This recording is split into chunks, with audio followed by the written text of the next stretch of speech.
Pengelolaan nyeri pasca seksio sesarea.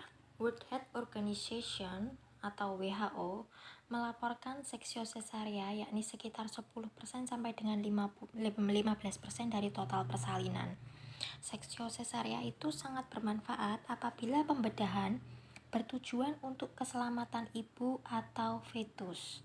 Di pihak lain, nampaknya seksio sesarea itu meningkatkan angka mortalitas dan morbiditas seperti pendarahan, infeksi, dan nyeri. Meskipun penata laksanaan nyeri sudah berkembang, tetapi kepuasan pasien itu memiliki banyak variasi tergantung dari individu dan respon individu. Hasil terakhir yang didapatkan dari survei nasional di US menyatakan bahwa sebesar 50 sampai dengan 71% pasien itu mengalami nyeri sedang hingga berat sesudah selesai operasi seksio sesarea. Pengelolaan nyeri pasca SC menjadi tantangan tersendiri bagi ahli anestesi karena berbeda dengan penanganan nyeri operasi yang lain, yang mana pada pasca SC itu meningkatkan resiko terjadinya penyakit tromboemboli selama kehamilan dan bisa terjadi eksaserbasi apabila terdapat imobilisasi pasien akibat penanganan nyeri yang tidak adekuat atau sedasi berlebihan dari menggunakan opioid.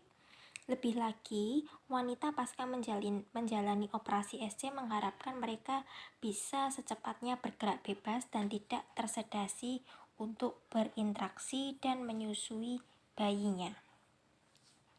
Di samping itu, terapi nyeri pasca bedah itu memiliki tujuan untuk kenyamanan pasien, menghambat impuls nosisepsi dan menumpulkan respon neuroendokrin sehingga mempercepat restorasi fungsi. Nyeri dan kecemasan juga mereduksi kemampuan ibu untuk menyusui. Dampak pemberian analgesia selama periode laktasi tidak hanya kompleks, tetapi juga penting sehingga pengetahuan mengenai dosis terendah yang efektif itu harus diberikan karena adanya resiko bayi akan terpapar atau bahkan mengurangi produksi ASI. Nah, pada dekade terakhir, seorang anestesiologis merupakan salah satu anggota pada tim perawatan perinatal karena berkontribusi besar dalam tata laksana nyeri pasca bedah. Hal ini memiliki kaitan dengan pengetahuan dasar yang dimiliki mengenai perubahan fisiologi pada wanita hamil, pengetahuan mengenai neuroanatomi dan mekanisme nyeri, farmakokinetik dan farmakodinamik obat-obatan, serta keterampilan regional analgesia. Masuk ke bab kontrol nyeri pasca seksio sesarea. Nyeri pasca bedah seksio sesarea secara umum menimbulkan respon stres pembedahan. Aktivasi sistem saraf pusat dan secara tidak langsung berefek pada fungsi banyak organ. Manajemen nyeri pasca bedah seksio sesarea, dokter harus menyeimbangkan antara kontrol nyeri dan efek samping yang mungkin ditimbulkan, termasuk manajemen nyeri selama menyusui harus diperhatikan.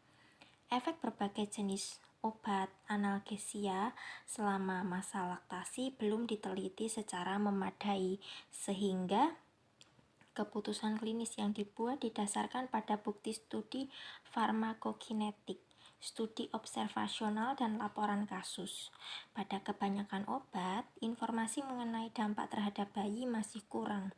Beberapa prinsip umum berlaku saat memberikan obat analgesia untuk pengelolaan nyeri selama laktasi.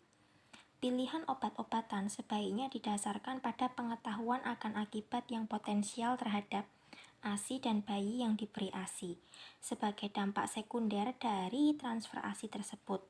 Sifat obat seperti larut dalam lemak, BM rendah, ikatan protein kecil, bentuk tidak terionisasi semakin mudah diekskresi melalui ASI. Dosis efektif terendah yang memungkinkan bagi ibu adalah yang direkomendasikan.